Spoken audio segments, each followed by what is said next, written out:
Hello, folks. Well, the news may come to your ears because guess what, people? One of my favourite all-time apps, which I was using for a good little while, has, you guessed it, been taken off the App Store. Well, I think it's been taken off the App Store. I don't know. But anyway, so I've had to arse around with this and iMovie to basically make this podcast happen. But you'll see the brand new podcast studio, which is made in AI. Woo, yeah. Like everything else is AI generated. I've even done a little Beans World show logo to kind of basically do all of that great stuff with. So, 7:48 p.m. What am I going to talk about on this episode? Well,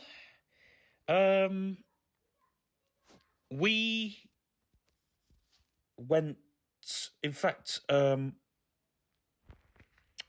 crumbs, what was I going to talk about?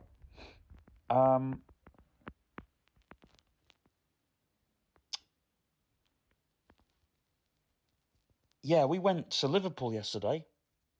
Oh, today, sorry, it would have been yesterday when you're listening to this. To Liverpool, yeah, and me and my mate, we went to CEX, and I bought a brand new phone. In case not from CEX, I bought it from another shop. And I keep telling my friend, like, he keeps in 2 weeks, it's a couple of weeks. So not next Tuesday, but the Tuesday after, I'm gonna go to his for a little bit of tea, and we're gonna play Truck Sim. And we're going to get some stuff for the channel and all the rest of it. Now, you probably heard on this channel me talking about several times about me taking 3 months off, which I have done. I mean, this week I've put all my videos out and I've literally just said, right, that's it. No more videos, because I'm literally creating a folder on my iPhone, which will have all the videos that I'm going to put out in October. So literally, there will be a live stream in 2 weeks, but a live stream is nothing. These podcasts are different because these podcasts have to come out. They have to be a part of what we do. They have to, at the end of the day, you have to put out to whoever, your people. So yeah. And, let me go down here so I can... I've got to charge stuff up, actually. As we are speaking. Because I've got to charge the... I've got to charge the company machine up. In just a second. Pause. Button. Reman Road 102.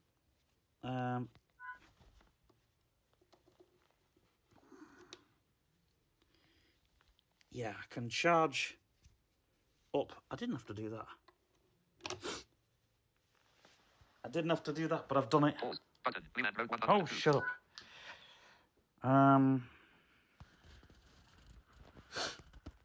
Anyway. Oops. I had a whole host of things, right, I wanted to,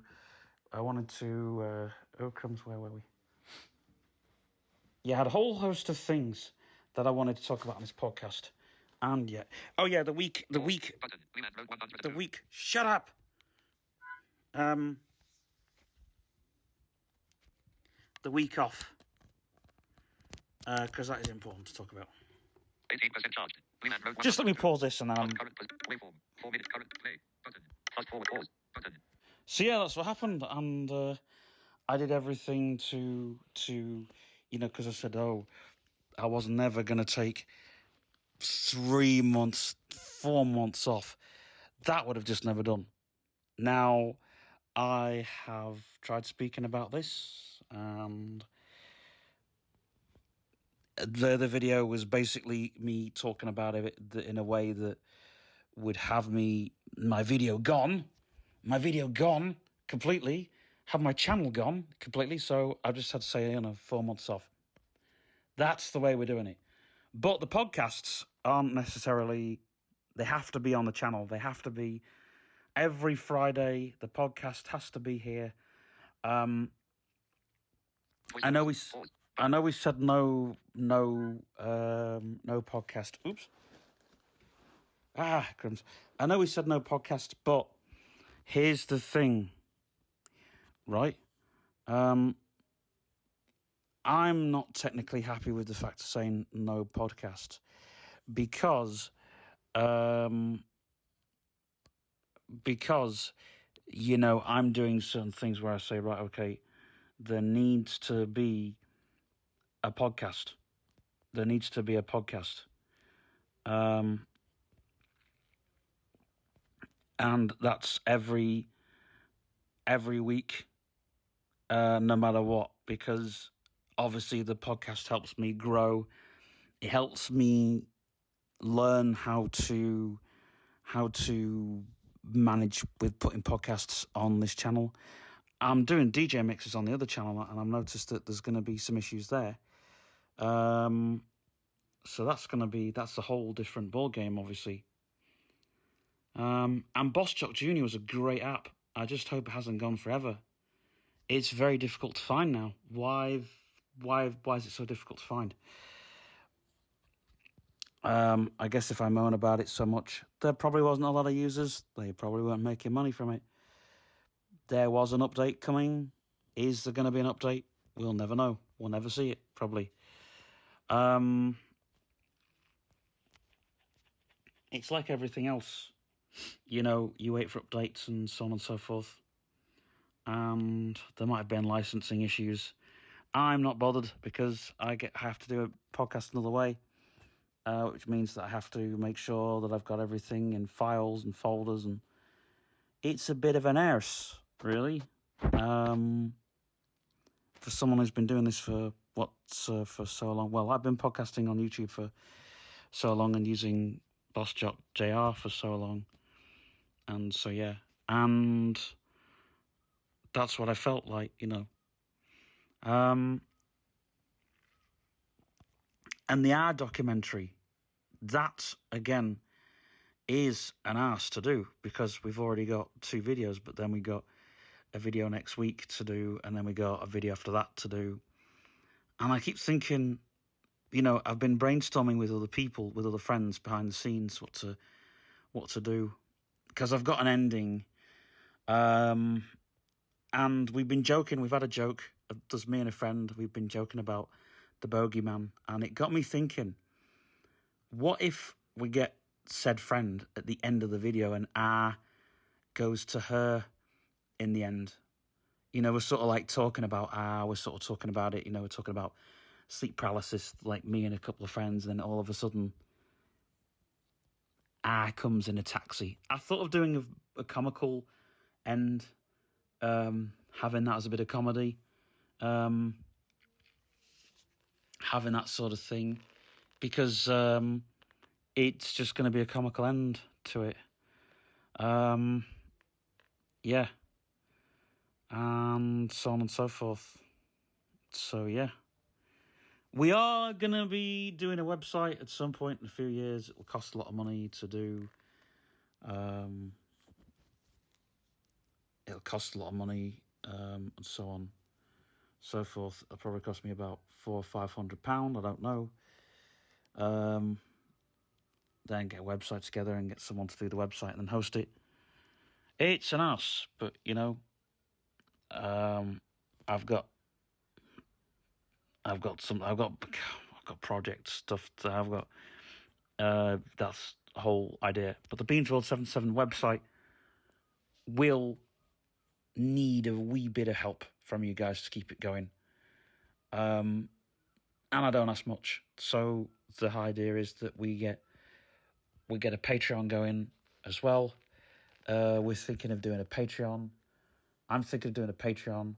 I need to speak to somebody because hopefully by the end of this year we'll have the Patreon running, and the Patreon will fund the Beansville show. It won't fund anything else just yet. Because what we're doing is we're looking at all the videos on the channel, and we're looking at the highest rated videos, and they will be the ones that go on the website. So they will be, as they say on television, these are the videos voted by you. Well, it won't be. They're the videos that's got the highest watch time, the highest likes, the highest amount of likes, and so on and so forth. And those that want TikTok compilations or Shorts compilations, we are going to do Shorts compilations. We're going to do like a 3-hour-long video of Shorts. It's what people want, but it's what people want. And we're also going to do... we've thought of doing a Easter egg on the website where if you go onto a said page and open a video, it'll be a small... it'll be a fake game that's made out of a video, which basically looks like, you know, what PlayStation did with their graphics back in the olden days. It'll be sort of like a fish swimming across the screen, or a shark, or something along them lines. And the shark may just swim around and so forth, and it'll be on a loop to this like weird music, and it's kind of like a joke to PlayStation and early 90s and all the rest of it. And then there's going to be a monument of different toys and things and collections and stuff, which people can go and have a look at if they want. So it'll be everything from cars, or vehicles, figures, action figures. And then we'll also have cosplayers, costumes. The whole thing will just go right the way through. You know, there'll even probably be really weird things like we'll get people to send us pictures of Star Wars weddings and Star Wars birthday parties and Star Wars. That's just one of my things. I like Star Wars and Grand Theft Auto. I've got a funny story about Grand Theft Auto. Back in the day, before screen time, screen time's always been there since there's been screens. But anyway, let's just say before the smartphone age, I think the internet age came first. So in the golden age, when the internet was just getting off the ground, I think it must have been about the year 1999, space year. My sisters, Rachel and Anne, were in my mother's womb at the time, and me and my sister had to go and visit the hospital while mother was in labour, because everyone goes and sees the baby and, oh, how's mother doing, and all the rest of that kind of thing. And they had like a small play area type thing. It wasn't really much. They basically had these two... They had a really great idea of a play area. It wasn't much of a play area. I don't think they could fit much in it. They had, in one corner, they had a zip wire, their little wire thing, which they're not allowed to have in surgeries anymore. Gone are the days. I remember the massive wire they used to have. I used to love those things, but they don't have them anymore, and I am after one for doing videos with. But anyway,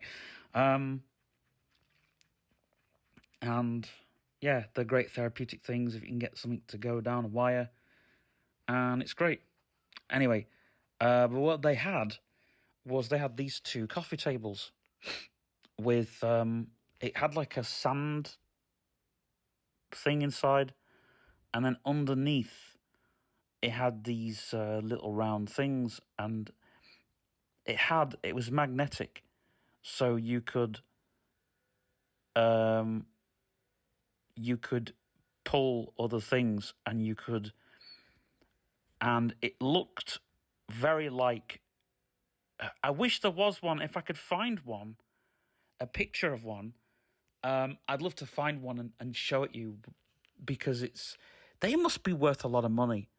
because they were, it was done, it was inside like a coffee table, so the adults could put their drinks on top of the table and the kids could play with the sand thing underneath. It was a very good idea. But we found this toy figure lying around, which we pretended that was a man. And the rest was all, And what I did, was I said, "Hey, Jess, do you want to play Grand Theft Auto?" And said, "Stephen, you can't play that. It's got swearing in." I said, "Well, we can play it without the swearing, steal the cars type thing." Because I'd actually played Grand Theft Auto before this. My story of Grand Theft Auto, I played it at a friend's house, and I thought, what a game. What I liked about the game was not what other people liked. I liked the fact that you could jump in a car without going through menus to pick cars. I thought that was a great idea. That was a fantastic. I wish other car games had implemented that idea where you just walk around, pick a car, jump in. I know a lot of car games now have that. I know Forza Horizon has that where you can switch from one car to another. But anyway, so I said to Jess, "You know what people do in Grand Theft Auto?" She said, "No." I said, "They steal cars. Someone will steal your car." And she went absolutely mad. Because what I'd done was I got the magnet over to where she had her shapes. She was messing around with her shapes. And I stole her shape. I said, "That's what you got to do with mine." I said, "You got to get the shape." I said, "You can be the police car if you want." So yeah. She wasn't very happy with me. So I'd sort of play that game on my own. Steal cars. 8:06 p.m. and 47 seconds. I'm going in a minute. I'm going in like 15 minutes. But anyway, I'm going to stitch this all together. This is going to be some hard ass work done in iMovie. Anyway, where were we? So yeah, in fact, this will be a short podcast actually, because I'm going to go in. 8:00 home. Watch face. 8:07 p.m. and 14 seconds. Yeah, I'm going to go in 20 minutes. Wow. Basically, all I'm going to do is run downstairs with this toy laptop, put the other laptop in my bag, and use this one. But I'm going to put some MP3s on it tomorrow. I'm going to put some more. I've already got MP3s on it, but I'm going to stick some more. And I am going to get an InnoTab soon. Not yet, but I'm going to get one soon because I'm after an InnoTab Max by VTech. It's just so I can have the Genio, my first laptop, on, just have it synchronized. I'm not going to register it with VTech. But hey, if I can get a InnoTab Max with an opened back door in it, then yeah. I've seen people try and stick stuff on the Genio. There must be a way of hacking it, but I don't want to hack it. What I might do though is get a VM and stick, if I can get the Genio operating system and stick that on a VM, then maybe, just maybe, I might do something with the Genio laptop itself, because I do want to stick Linux on it, but yeah, it is doable. It is doable.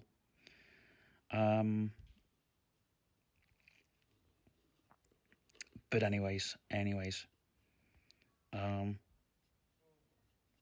but yeah.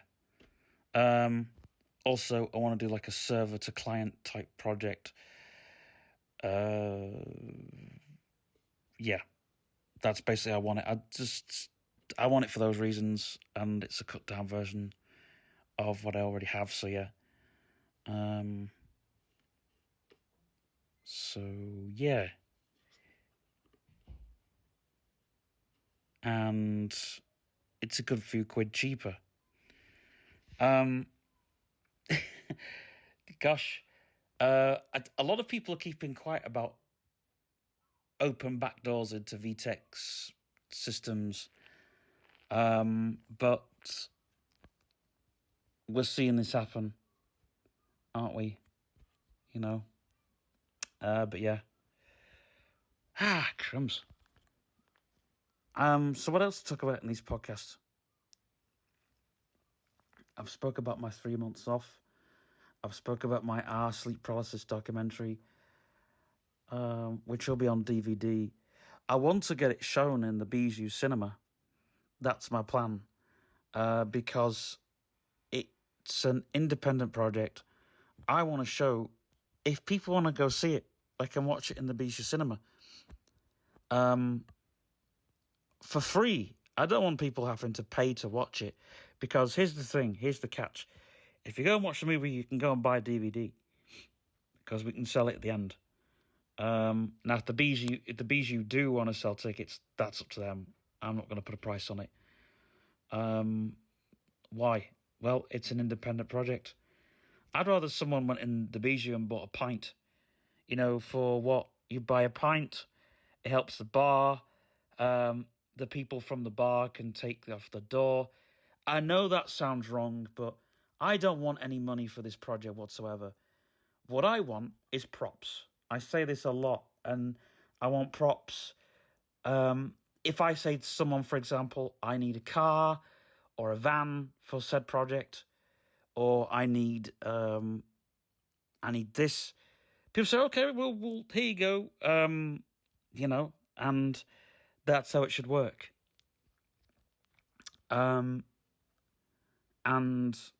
it shouldn't be a problem, like a lot of things are. I know there's a lot of health and safety out there for some things, but for other things, there isn't. In fact, there is a farm round the corner from us where we are doing the last couple of scenes. We're doing them at Winnaker Farm, and what we're gonna do with that is when R gets whipped with a chain, as those scenes are pretty difficult to do.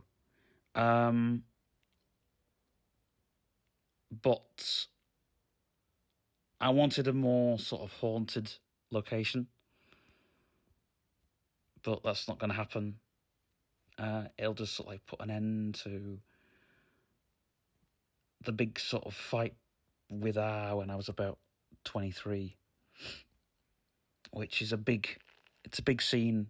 It's a big scene for me because I was about 20. I was about 19, but I'll just act me sort of now whipping R with a big chain.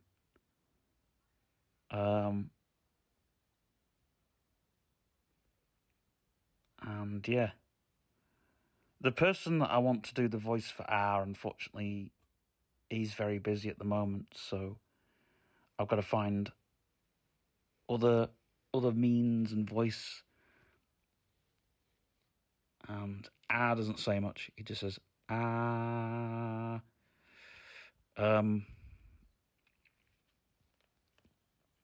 So I'm looking for sort of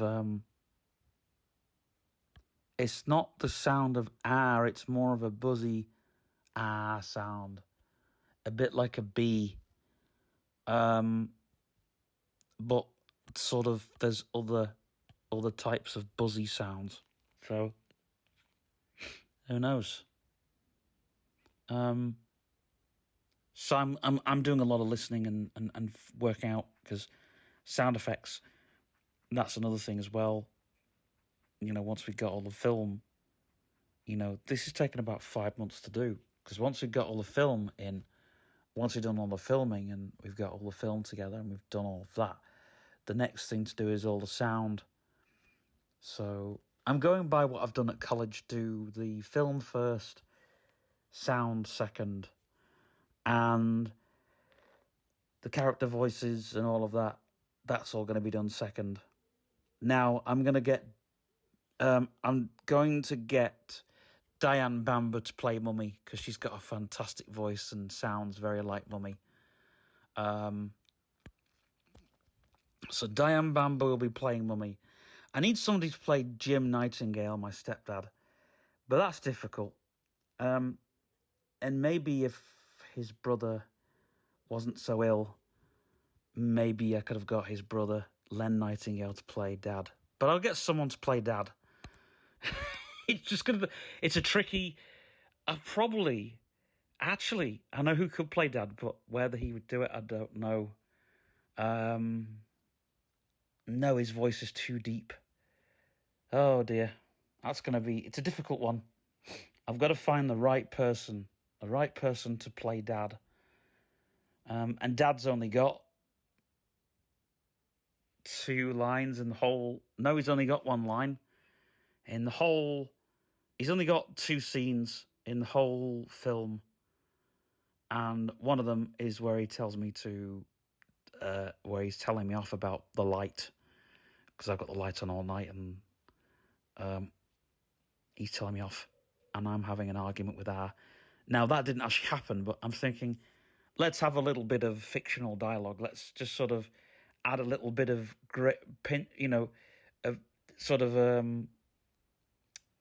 bit of fictional, bit of a fictional argument.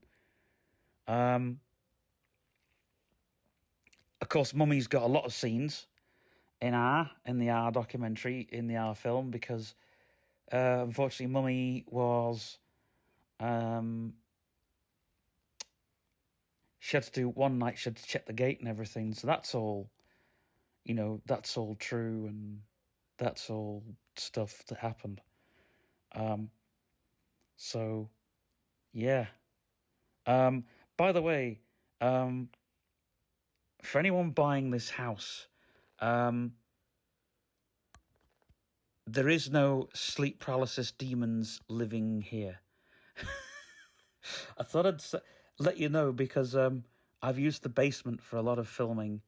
It was just for coming up the steps to the loft, and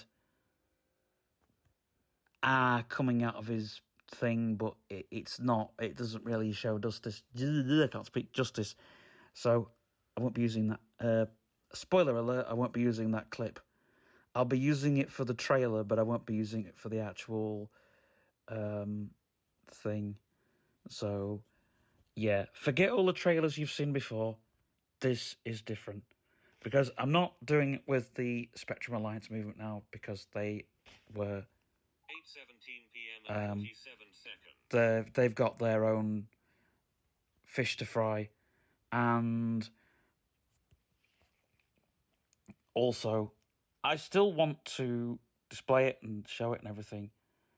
And I want people to be able to see it.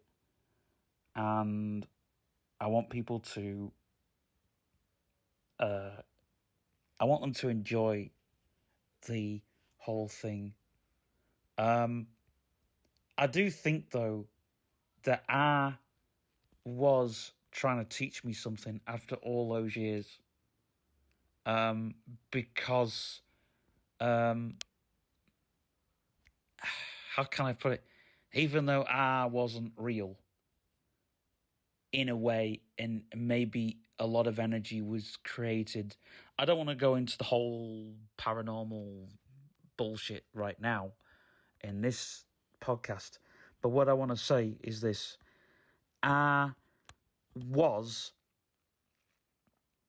scary as a kid, and I was half tulpa, half sleep paralysis demon. He started off as a tulpa and then ended up as a sleep paralysis demon. But it's like, here's a debate for you guys. The bogeyman, is the bogeyman actually something that's trying to teach children a lesson? Because here's the thing. Why does he go to all the naughty kids? Why does he go to the good kids? Is R a teacher? Is the bogeyman a teacher? Is R a teacher? Was R a teacher? Was he trying to teach people stuff? What was he trying to teach me? Was he trying to teach me about my persona, about my imagination, about my creation and innovation? Was he trying to teach me about life going forward? That the world outside is not what it seems. There's a whole load of things that goes on. And here's the thing. All sleep paralysis demons have the same rules. All of them. Every single sleep paralysis demon has the same rule. Do not blink. What did I do when I came up the stairs? I blinked. Now, I couldn't see me. Sorry, I couldn't see her. And I knew that. I blinked. And I yawned. And do you know the other thing you should never do to sleep paralysis demon? Hold your breath. Right? That's sort of like, how can I say? It turns them on. This is a really strange thing. It gets the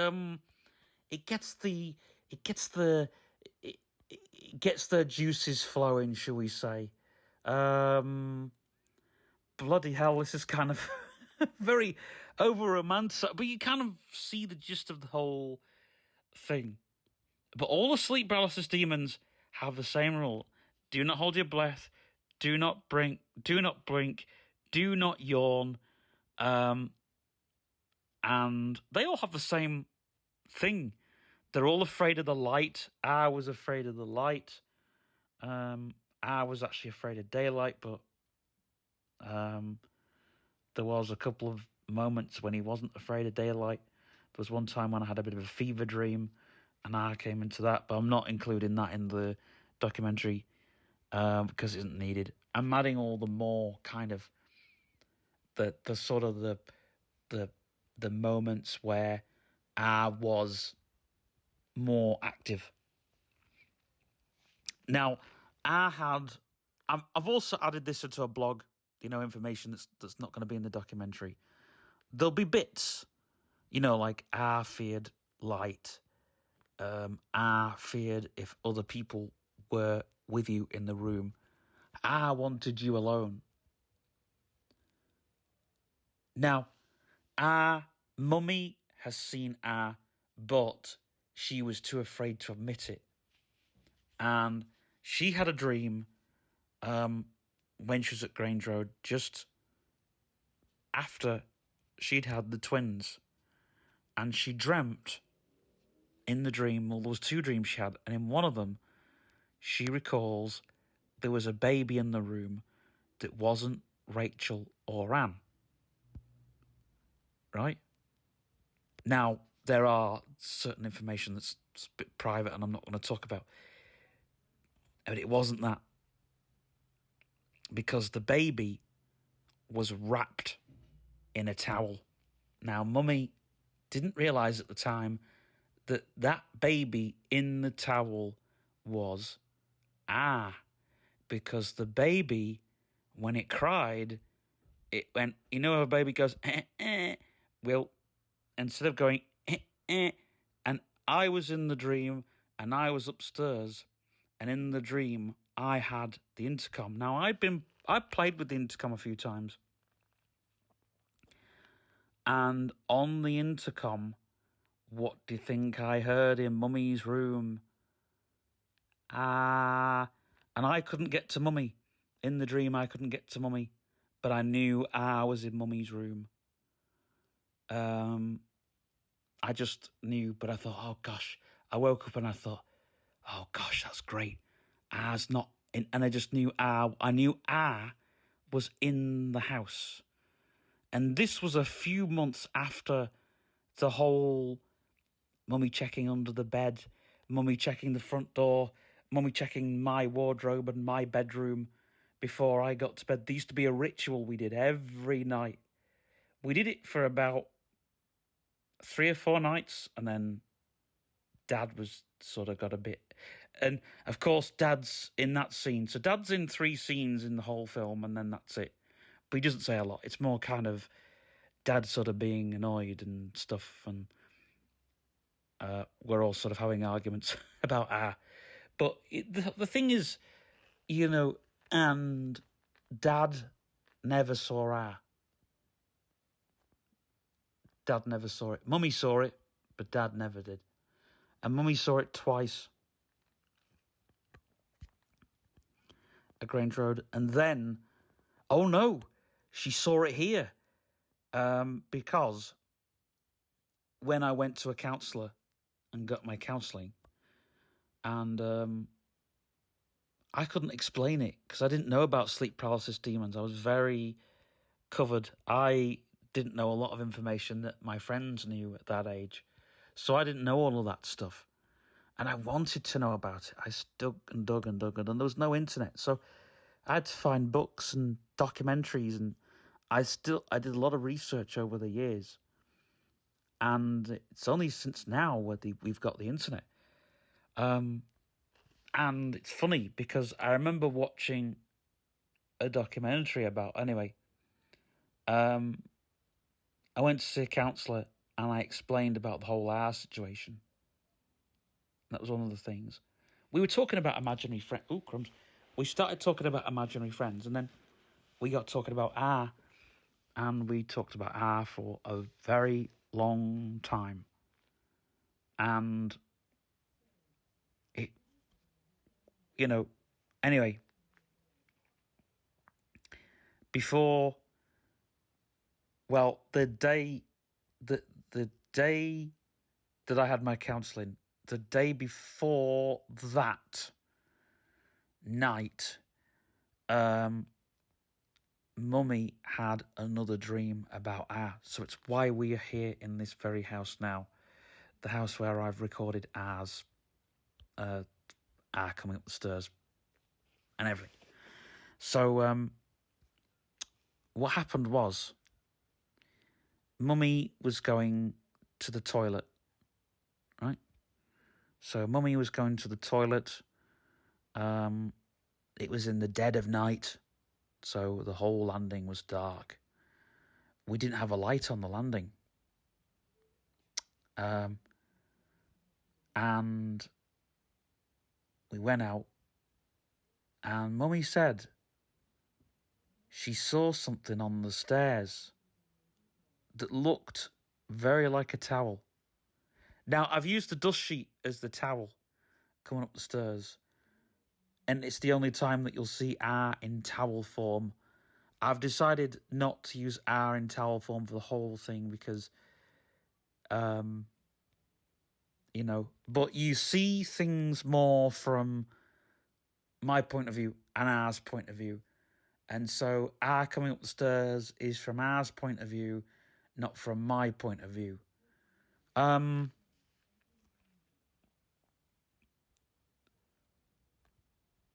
so, yeah. For the fight scenes, I am not going to use that gnome, because if I break that Christmas gnome, Mother won't be happy. Mother's told me to look after the gnome, so I'm looking after it. So, guess what I'm going to do, folks? I'm going to buy another gnome that's very like that one that I can destroy. So, I can destroy in a fight scene. So, yeah, or we might do something. I think I might get somebody to play because I know someone who that's going to be good. This is it's all good. Getting the fight scenes planned.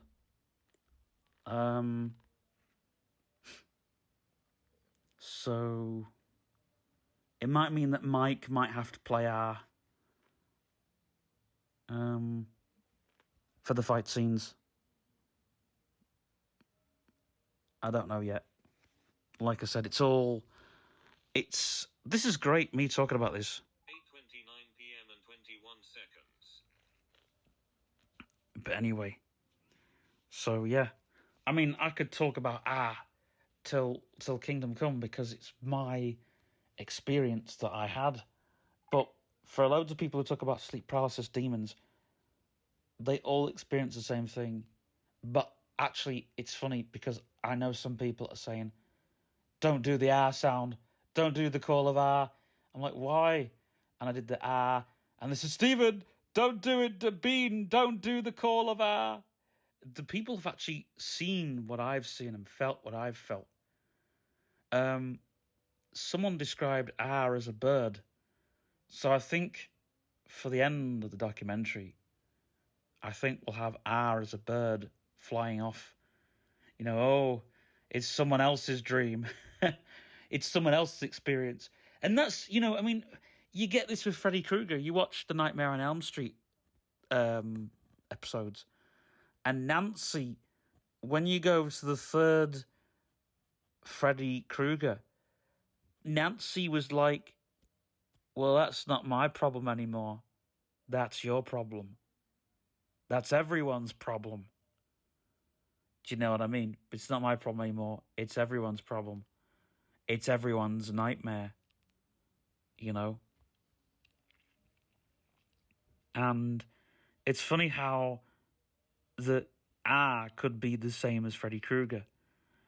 Obviously Wes made sort of lore around Freddy Krueger to make sure that it wasn't going to be someone else's experience. But Freddy Krueger, when you look at Freddy Krueger and you look at the origins of Freddy, literally the same as R. Freddy actually does start off pretty tame. Okay, he kills 2 people, but then again, those people were... One of them was, I think, a bit rebellious and not very... how can I put it? She wasn't very good to her parents and sort of sloping off and doing stuff. The other guy was just trying to be... I think he was whatever. But one of them was being disrespectful to Freddy in that first one. So you can see, he was slight tame. We didn't see him do very many kills till the third one and the fourth one and the fifth one. I'm leaving the second one out because the second one was just... They tried to over-sexualize and over-romanticize Freddy. Which it wasn't about that. The fifth one was really interesting. Because Freddy was taking care of his victims. I think the ones he killed in the fifth one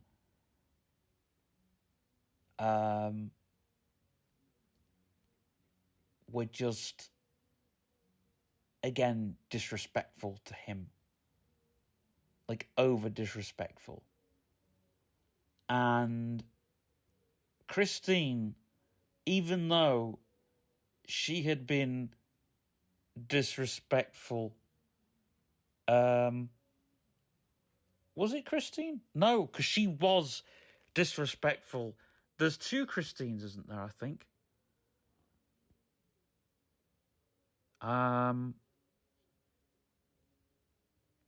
But, and it's strange because I did shapeshift, as a dog and stuff like that. It would be good to show that. But even though R could shapeshift into what he wanted, R was frightened of other creatures.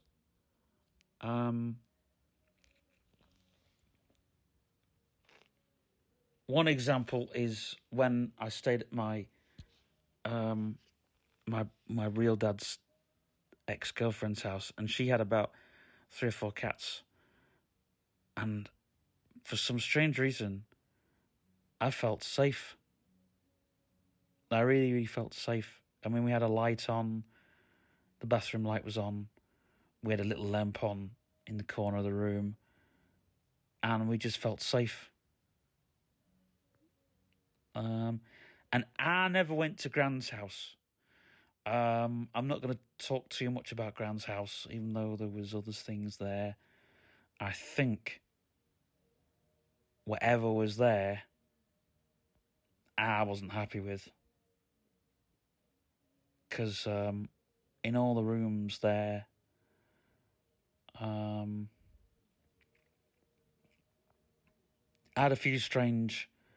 had quite a few strange dreams at Gran's house.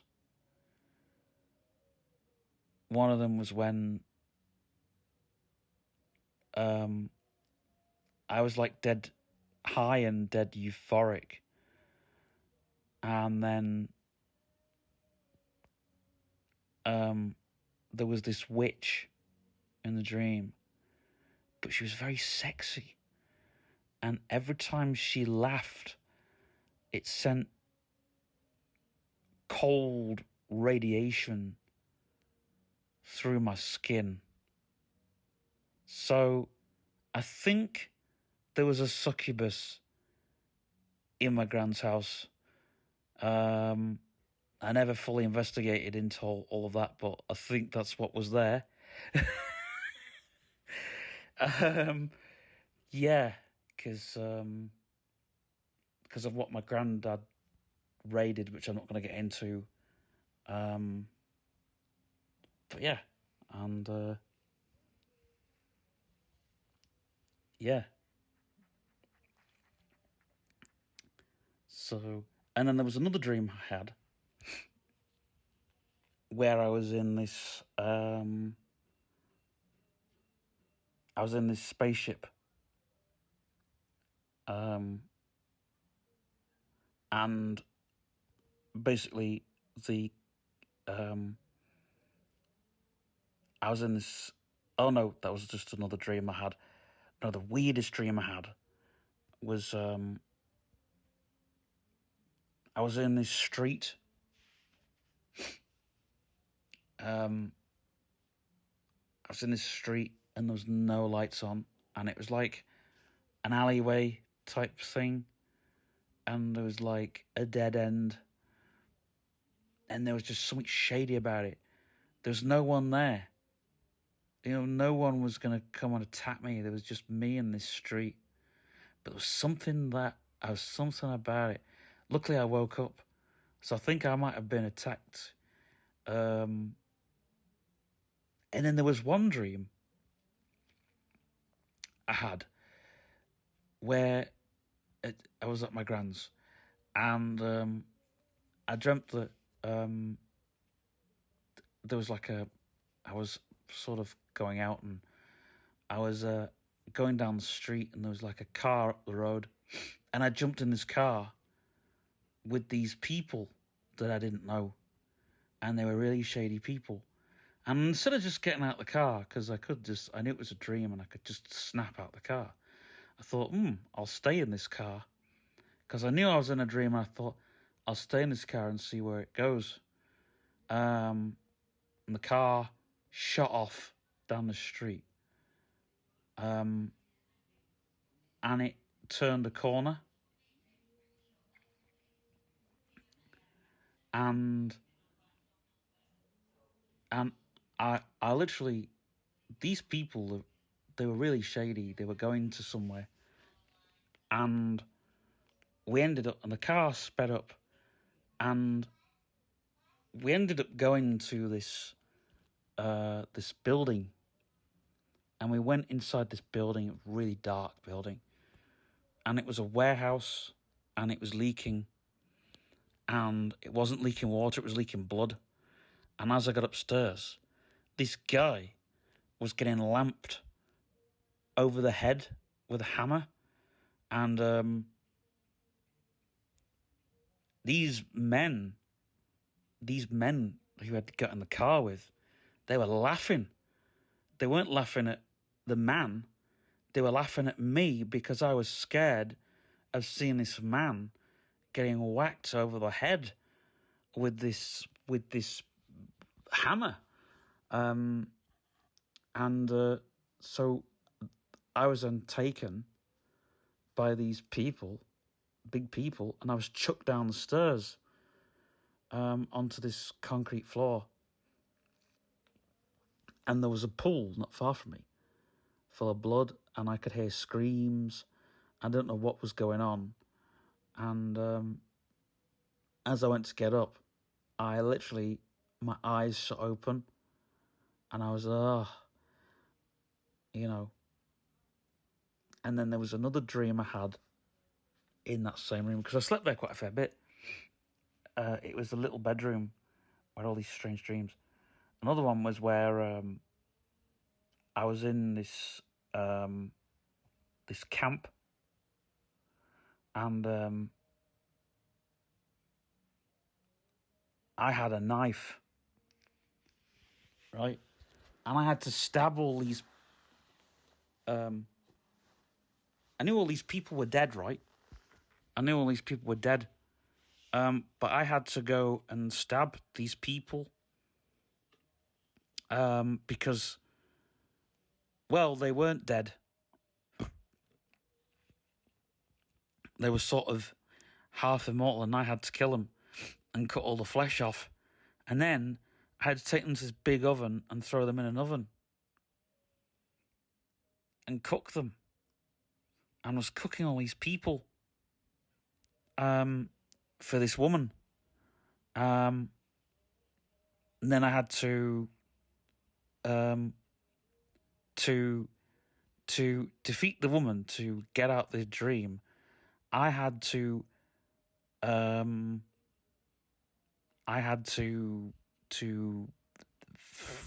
force myself on the woman to kill her and then get out. And it was every time, and it was the same bloody woman that laughed. And I could smell her perfume, and it smelt the same.